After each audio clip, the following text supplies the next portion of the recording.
Hola, mi nombre es Gutiérrez García Reyes Miguel, estudiante de la Facultad de Derecho de la Universidad Nacional Autónoma de México. Les haré una ponencia acerca del género. Aquí les presento mi hoja de ruta, que serán los temas que intentaré desarrollar y espero transmitir algunos conocimientos de la investigación que he realizado a través de la ponencia. Comenzaremos con el uno, que es la genealogía de Brígida García Guzmán y Orlandina de Oliveira. 2, preguntas estratégicas y objetivos. 3, género. 4, masculinidad. 5, roles de género. 6, la paternidad. 7, el trabajo extradoméstico femenino y las relaciones de género en la familia.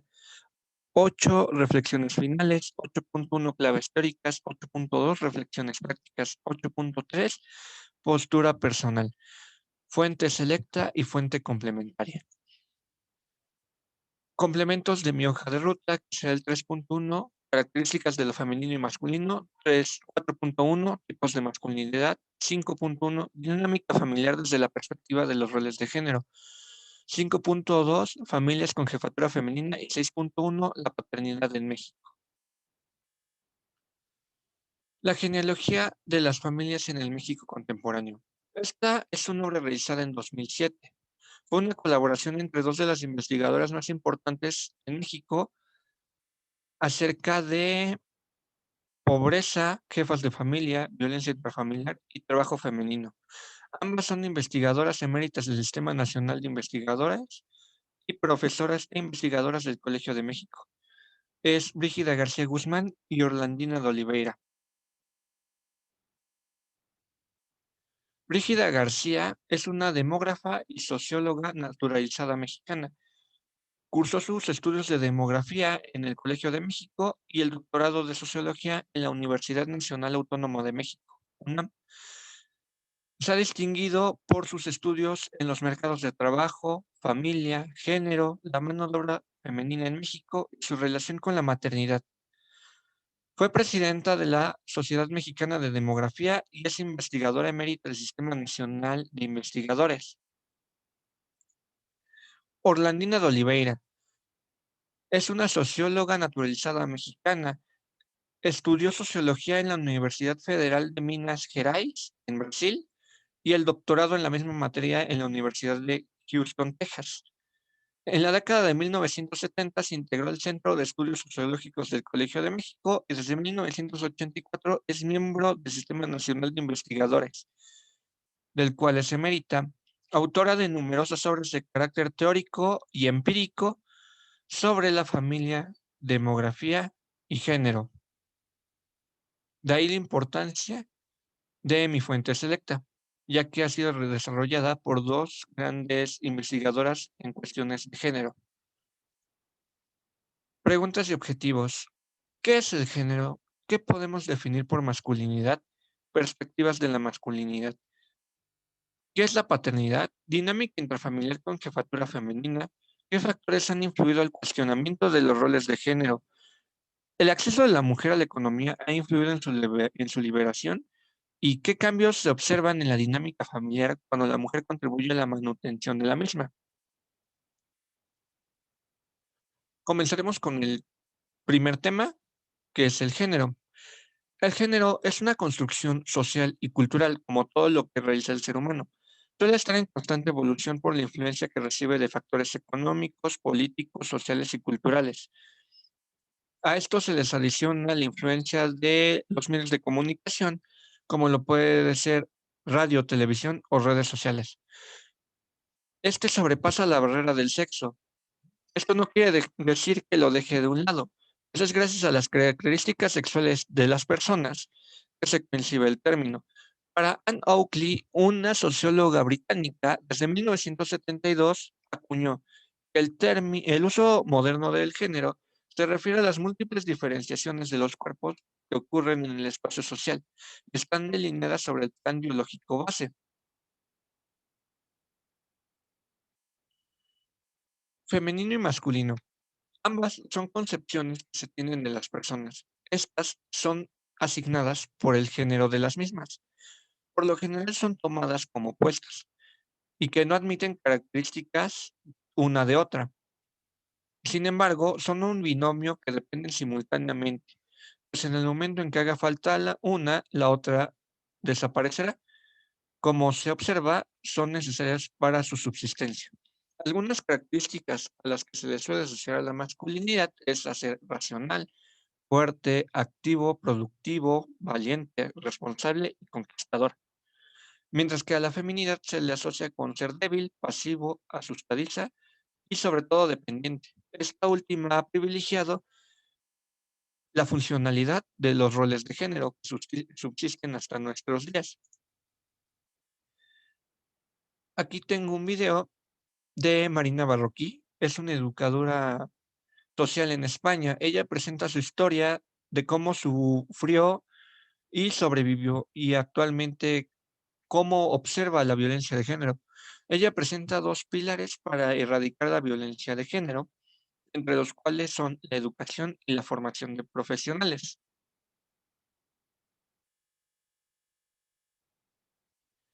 En México existe el Instituto Nacional de las Mujeres. Esta es una entidad del gobierno federal que coordina el cumplimiento de las políticas públicas de igualdad sustantiva entre hombres y mujeres, ayuda a la erradicación de la violencia contra las mujeres. Es reconocida a nivel internacional y nacional para asegurar el pleno desarrollo de las mujeres, garantizando el ejercicio y el goce de los derechos humanos fun- y libertades fundamentales en igualdad de condiciones con los hombres. Esta es una institución muy importante para la protección y empoderamiento de las mujeres. Aquí les dejo algunos de sus contactos para si desean asistir de manera física a las instalaciones por llamada telefónica o por vía correo electrónico. La masculinidad. La masculinidad es una idea del género masculino que indica la manera de cómo comportarse o lo que se espera de nosotros en la sociedad. Esto va cambiando en su forma de aceptación. Asimismo, las conductas a las que se les puede asociar dentro del contexto en el cual se ubique. Esta no puede ser tomada como estática, o sea que nunca se modifica o cambia, o evoluciona, menos como homogénea, ya que no solo existe un tipo de masculinidad, sino que existen diversas formas de ejecutarla. Se podría decir que hay tantas masculinidades como varones pueden existir. Cada hombre puede elegir sus propias características y formar su propia identidad masculina. En épocas recientes, a partir de los años 80, el incremento de la participación de la mujer en la economía y la educación ha cuestionado de sobremanera la funcionalidad de los roles de género, que hasta antes de esta época habían sido muy bien aceptados por la sociedad, con dando como respuesta a las nuevas masculinidades con frases como las siguientes, redefiniendo lo masculino o reconstrucción del género. Aquí surge una pregunta que me gustaría que reflexionaran. Si la masculinidad y la feminidad son voluntarias o coercitivas por parte de la sociedad. Según mi investigación, varios autores han investigado y podría resultar que es una creación de ambas. Como se ha dicho antes, el género es una derivación del sexo. Aquí introduce la parte biológica. Sin embargo, influye de sobremanera el entorno social en el cual se desarrolle el individuo, ya sea varón o mujer. Pues está comprobado que aprendemos de la imitación y consideramos como correcto, por lo muy general, lo que vemos como adecuado o comúnmente correcto dentro de la sociedad o entorno social en el cual nos desenvolvamos.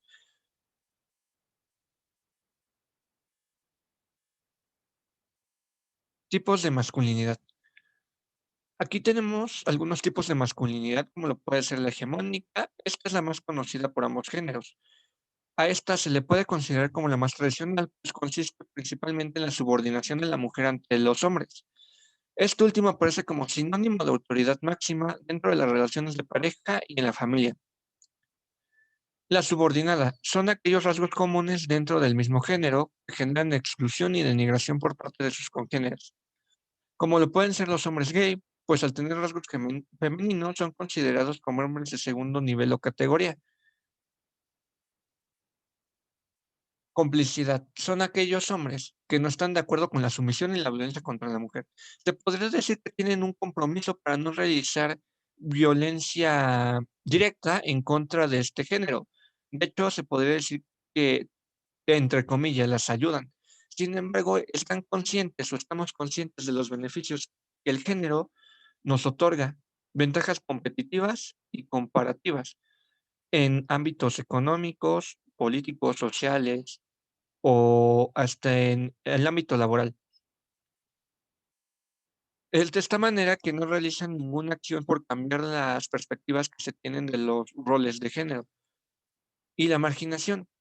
Son hombres pertenecientes a minorías de grupos específicos, como lo son los afrodescendientes o hombres de grupos indígenas. Suelen tener menor participación en el contexto socialmente aceptado. Suelen ser denigrados por hombres y mujeres de grupos dominantes en la sociedad.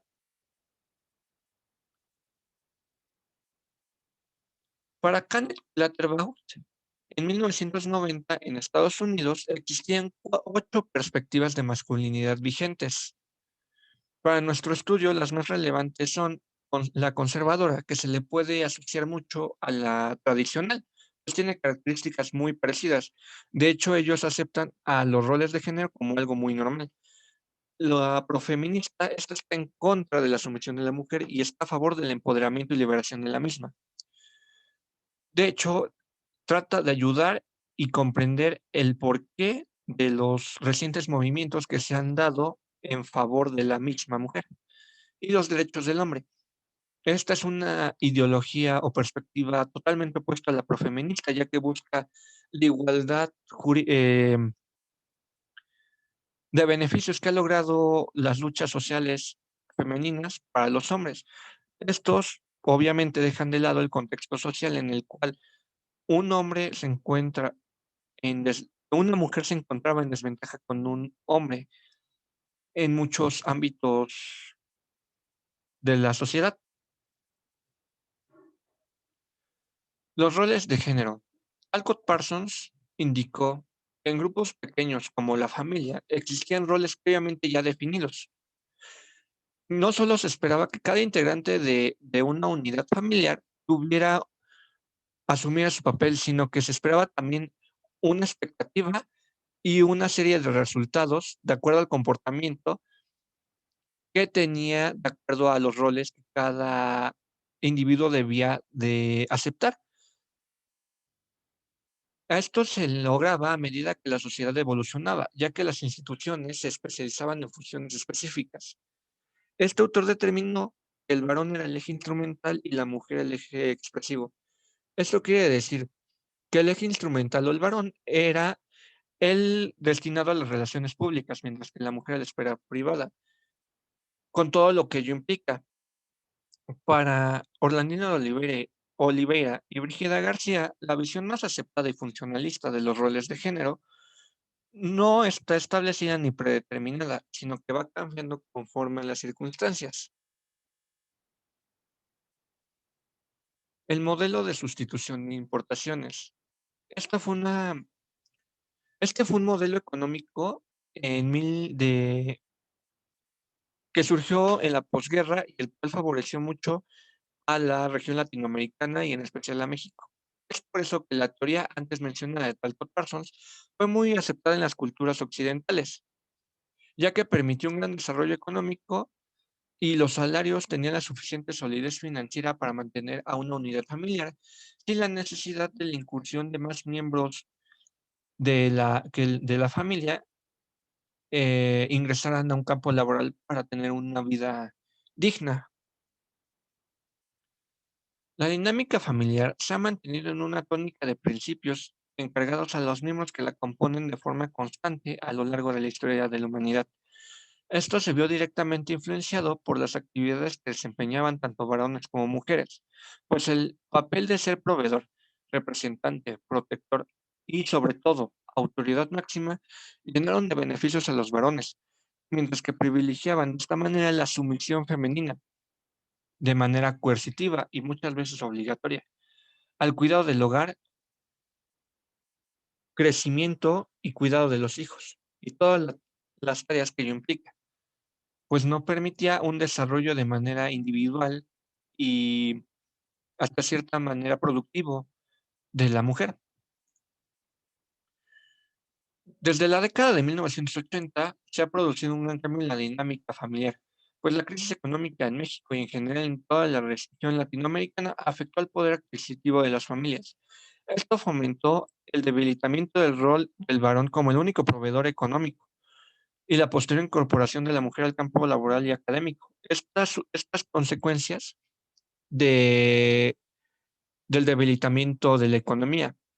Sin embargo, podrían ser las principales causas del cambio en la perspectiva de los roles de género.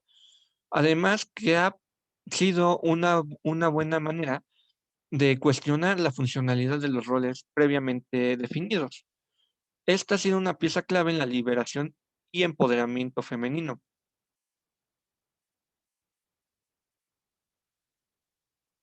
En México, en las últimas décadas se ha visto un incremento en las familias con jefatura femenina. Tradicionalmente se les ha asociado con vulnerabilidad en rasgos económicos, pero también se les ha asociado con ventajas en su modo de organización y relación familiar. Esto quiere decir en la distribución de poder en la toma de decisiones y en la distribución de tareas asignadas a cada miembro en el hogar. Se les suele relacionar a que es más equitativa e igualitaria. Sin embargo, algunos indicadores de la investigación podrían indicar que no lo es así. Como lo podemos ver en este cuadro, las decisiones que toman en las familias tradicionales frente a las familias con jefatura femenina, la femenina tiene 1.46 frente a la tradicional de un 4.74. Y se nota un empoderamiento de la jefa de familia, ya que tiene un 7.63 frente a un 3.12 de una esposa en una familia tradicional. Esto se puede atribuir a que al no estar sometida o al no estar en presencia de un varón puede tener mayor poder de decisión. Esto es un indicador de 0 a 15 y como podemos ver, casi la mitad de las decisiones son tomadas de manera autoritaria por la jefa en este tipo de unidades familiares. Aquí tenemos un cuadro de 10 indicadores en el cual podemos observar que la mayoría de tareas, de decisiones, son tomadas por la jefa en este tipo de unidades domésticas. Y algo que me llamó mucho mi atención es que aún con este tipo de organización doméstica, se le sigue asignando a las mujeres y hombres residentes, que no son jefes, las tareas que previamente son destinadas o tradicionalmente son asignadas por sus roles, ya que los gastos de la casa y compra de comida participan mayor la mujer frente a los hombres, con un 2.0 y un 4.5 frente al 1.4 y 0.0 respectivamente. Y en indicadores como compra de bienes importantes, educación de los hijos, o permiso de los mismos, vemos que en la compra de bienes importantes, la mujer tiene menor poder de decisión frente a un hombre, ya que tiene un 2.3 frente a un 7.7. Educación de los niños, 0.9 frente a un 5.4 y permiso de los mismos, un 0 frente a un 4.2. Aquí vemos que aún con una jefatura femenina, se sigue notando una mayor participación activa y toma de decisiones de los hombres que de otras mujeres, aún con una jefatura femenina. Esto podría llegar a desmentir una de las principales asociaciones de las unidades domésticas con este tipo de jefatura. Se les suele asociar, como ya lo mencioné antes, con una mayor distribución en los poderes, en la toma de decisiones. Y como lo vemos, la jefa toma la mayor parte de decisiones y los hombres y mujeres siguen apegados a sus roles tradicionales. Ahora nos vemos con otra de las características de este tipo de familias, que son las tareas realizadas.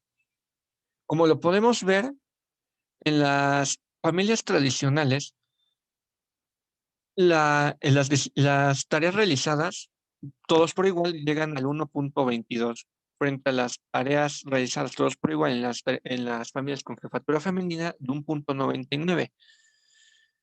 mientras que las realizadas por la jefa son el 6,37 y las realizadas por esposas son 5,31 en un indicador de 0 a 16. Aquí vemos que entonces la jefa asume la mayor parte también de las tareas que se tienen que realizar dentro del hogar frente a las familias tradicionales. Lo podemos apreciar más claramente en este cuadro, ya que en este cuadro de dos indicadores podemos observar que en todos tiene una mayor participación la jefa de familia, o sea que absorbe la mayor parte de responsabilidades del hogar. Y de misma manera podemos ver que la mayor participación en este tipo de actividades está más relacionada a los roles de géneros tradicionales. No se está viendo un cambio en comparación con las familias de una organización tradicional, sino que inclusive se ve una disparidad en ellas. Y podemos ver que, por ejemplo, cocinar tiene un 12,5 frente a un 0,6 de mujeres y hombres respectivamente. Es un rol tradicionalmente asignado a mujeres. O el de cuidar a los niños, igual relegado tradicionalmente a mujeres, con un 15,2 frente a un 1,8 de los hombres. Y en roles tradicionalmente a hombres, como construir y reparar la casa, el 1,8 de las mujeres lo hacen, mientras que el 20,8 de los hombres lo realizan. O el limpiar o reparar el auto, el 1,3 de las mujeres lo realizan, mientras que el 39% de los hombres lo realiza. Todo esto con familias de las áreas metropolitanas más grandes de México, como lo son Ciudad de México y Monterrey.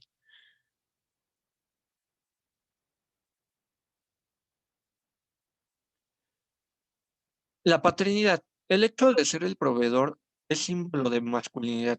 Por mucho tiempo, el principal enfoque de la paternidad era el de transmitir la imagen de la autoridad máxima, cuidador y proveedor económico.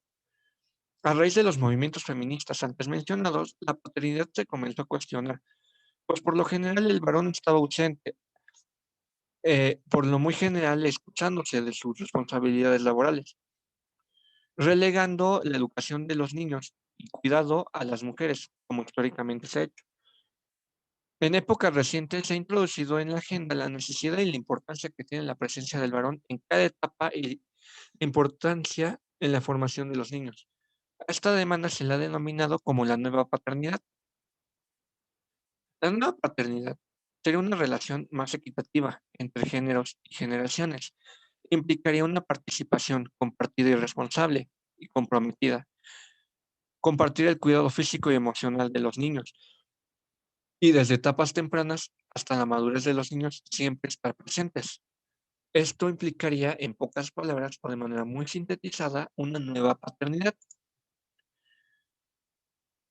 Tristemente, en México se podría decir que la tendencia aún es muy tradicionalista y los varones que conviven con su familia de manera más activa son los de sectores populares, contrario a lo que se podría pensar, mientras que los que tienen un ingreso medio o alto invierten menos horas a la convivencia familiar. Lo que sí influye mucho en la participación activa de los varones en la familia es la escolaridad, pues tienen una mayor tendencia al cambio y adquisición de nuevos valores y comportamientos. Las tareas en las que participa el varón con mayor frecuencia aún están muy apegadas a los roles tradicionales, pero en consideración con las generaciones pasadas se nota un cambio de conducta al mostrarse más activos en las tareas cotidianas. Aún de esta manera, la participación del varón es muy limitada en cuestiones apegadas a los roles femeninos, como ya lo vimos en los indicadores anteriores.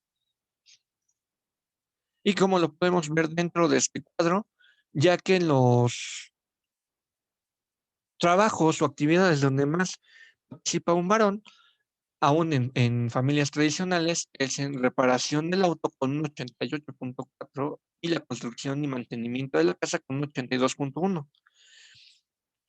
Cuidado de los niños y supervisar las tareas es un 36,4.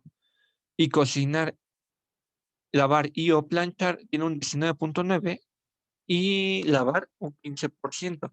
Aquí vemos que aún en las generaciones jóvenes existen mucha tendencia a seguir los roles de género, a seguir la tendencia de las actitudes y comportamientos de los roles de género. Lo importante es que el 81% de los hombres considera que ambos géneros tienen la capacidad de cuidar y, y educar a los niños de manera igualitaria. Y solamente el 41% de los varones consideran que el rol más importante dentro de la familia es el de ser el proveedor económico.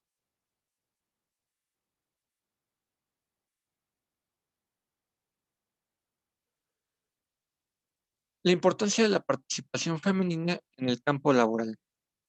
Uno de los factores que influyen en los comportamientos de las personas es la familia de origen, pues es el conjunto de valores y creencias que transmitieron, repercuten de manera directa en la forma de interacción y socialización. Como aquí se los remarco, estos son conceptos muy fundamentales. Algunos resultados muestran que cuando han tenido madres económicamente activas, sus familias son más equitativas, distribuyen más las tareas domésticas y el cuidado de los niños. Es por eso que representa alta importancia que la madre de las mujeres hubiese elaborado, ya que claramente transmite el valor de ser activa económicamente. Esto demuestra una independencia femenina y empoderamiento, ya que no está permanentemente dependiendo de lo que el varón le puede otorgar.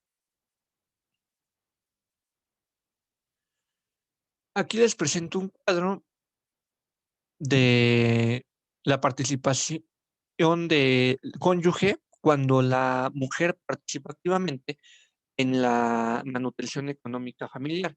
Como lo podemos ver, la participación del cónyuge en labores domésticas, tenemos un 28.7 frente a un 71.3 que no participa. En la participación del cónyuge en el cuidado de niños, 40.2 participa frente a un 59.8 que no participa.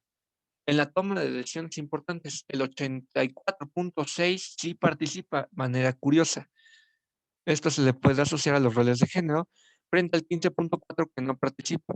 En donde se ve un empoderamiento y claramente que sí influye el trabajo extradoméstico de la mujer, es en su libertad de movimiento, o sea que no requiere permiso del hombre para realizar ciertas actividades, ya que el 57.2 de las mujeres que trabaja no requiere el permiso de un hombre, frente al 42.8 que sí lo requiere.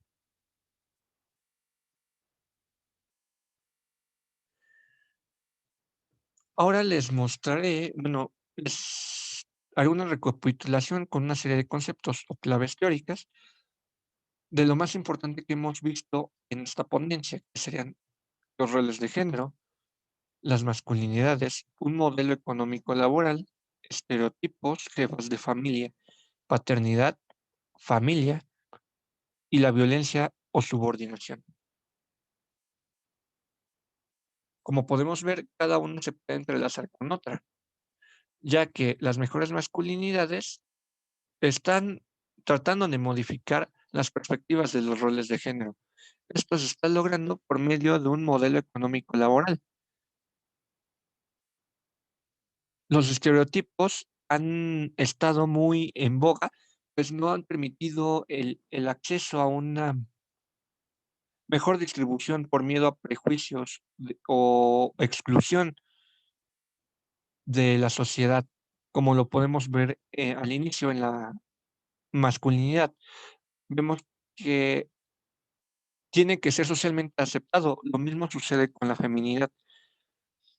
Las jefas de familia es algo muy importante y muy relevante dentro de la exposición, porque demuestra una nueva forma de organización familiar, lo que demuestra que no solamente existe la familia tradicional que siempre se nos ha inculcado, y que aún con esta innovación siguen existiendo los roles de género muy marcados. La paternidad. La paternidad, pues, actualmente se está redefiniendo esta, pero, aún sigue siendo muy tradicionalista, en especial con los varones más de una edad más longeva. Todo esto nos llevará a un mejor concepto de familia, que posteriormente tratarán de erradicar la violencia y subordinación.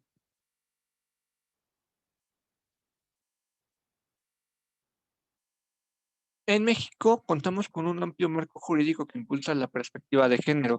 Un ejemplo claro es la Ley General para la Igualdad entre Hombres y Mujeres del 2006. En el artículo 6 nos menciona que la igualdad entre hombres y mujeres, la igualdad entre mujeres y hombres implica la eliminación de toda forma de discriminación en cualquiera de los ámbitos de la vida que se genere por pertenecer a cualquier sexo. La política nacional, el artículo 17 nos menciona que la política nacional en materia de igualdad entre mujeres y hombres deberá establecer las acciones conducentes a lograr la igualdad sustantiva en el ámbito económico, político, social y cultural. Tenemos una noticia de la jornada del 23 de noviembre de 2020. Cerca de 26 millones de mexicanas no tienen ingresos propios. En México hay 26 millones de mujeres sin ingreso propio, lo que contribuye a la violencia doméstica. Solo 4 de cada 10 mujeres tienen acceso al campo laboral y lo preocupante es que 7 de cada 10 no pueden cubrir los gastos básicos con su salario. Esto quiere decir que de las 4 aún hay que sacar un porcentaje del 70% de este 40% para encontrar las que no son autosuficientes por su propio labor. Los estados que con menos ocupación femenina en México son Chiapas, Veracruz, Zacatecas, Tabasco y Querétaro. Como se puede ver, en México hay una brecha laboral muy importante. Tenemos otra noticia del Heraldo de México. Igualdad entre hombres y mujeres. Los roles de género dicen lo contrario. Las proporciones de labores no remuneradas, es decir, actividades domésticas, cuidar a personas o actividades comunitarias. Se puede ver que las mujeres ocupan el 67% de su tiempo en ellas y los hombres solo el 28%. Las mujeres invierten el 30% de su tiempo en el mercado laboral, mientras que el de los hombres ocupan el 68% en el trabajo. Aquí se nota otra vez que hay una diferencia muy marcada aún en esta época en las relaciones laborales, esto derivada de los roles de género.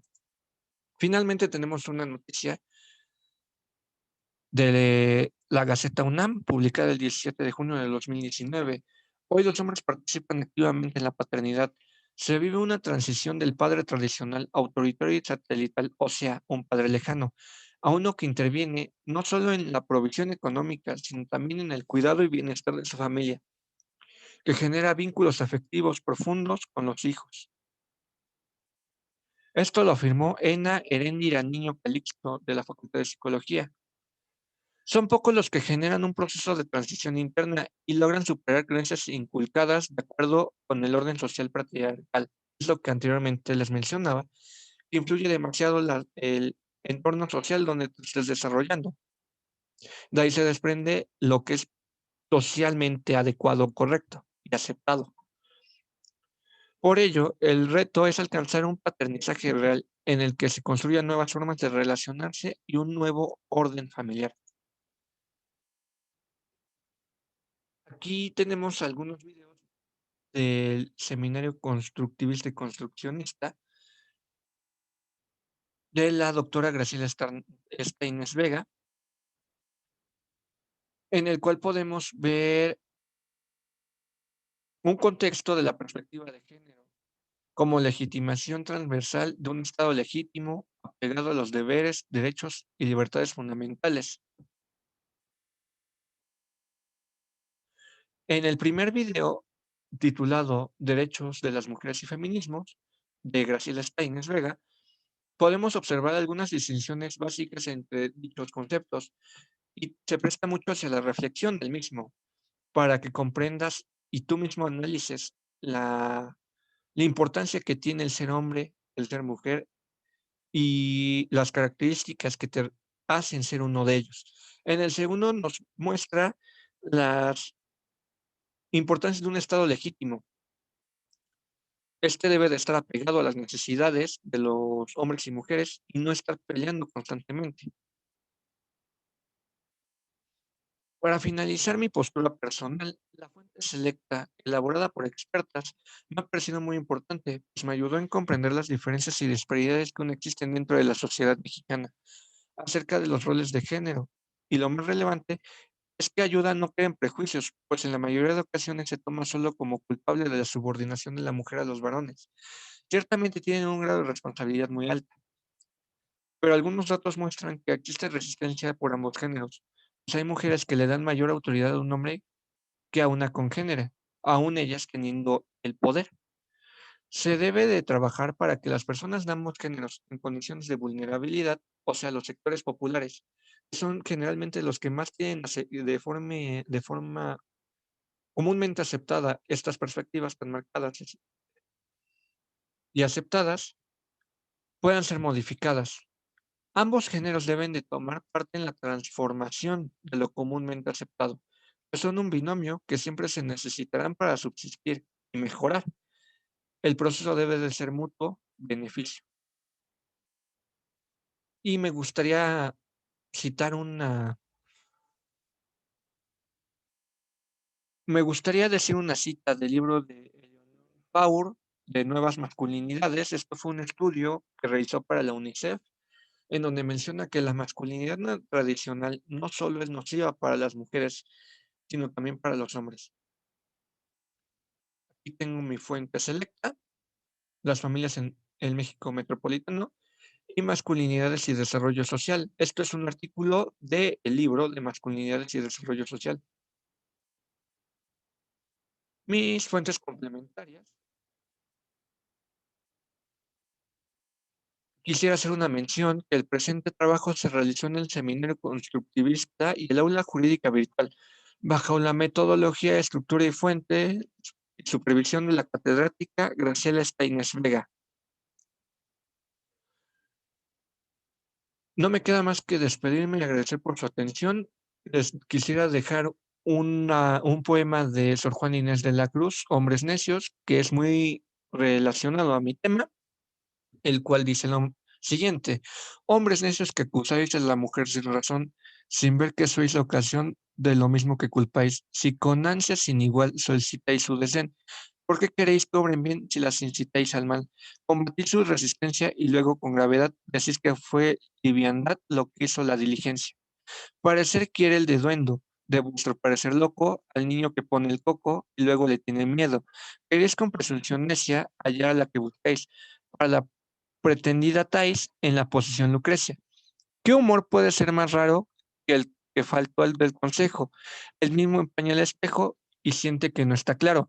Con favor y el desdén tenéis condición igual. Quejaos si os tratan bien, burlaos si los tratan mal. Opinión ninguna gana, pues la que más se recata, si no os admite, es ingrata y si os admite es liviana. Siempre tan necios andáis que con desigual nivel a una culpáis por cruel y otra por fácil culpáis. Pues cómo ha de estar templada la de vuestro amor pretende, si la que es ingrata ofende y la que es fácil le enfada, más entre el enfado y pena de vuestro gusto prefiere. Bien allá lo que no os quiere y quejaos enhorabuena. Dan vuestras amantes penas a sus libertades alas, y después de hacer las malas las queréis hacer muy buenas. ¿Cuál mayor culpa ha tenido en una pasión errada? ¿La cae de rogada o el que ruega decaído?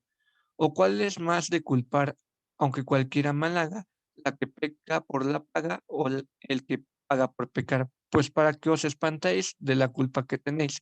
Queredlas cual hacéis y hacedlas cual buscáis. Dejad de solicitar y después con más razón acusáis la afición de la que os fuere a rogar. Bien, con muchas armas fundo que lidia vuestra arrogancia, pues en promesa e instancia juntáis carne y mundo. Gracias por su atención y por divulgar el presente material.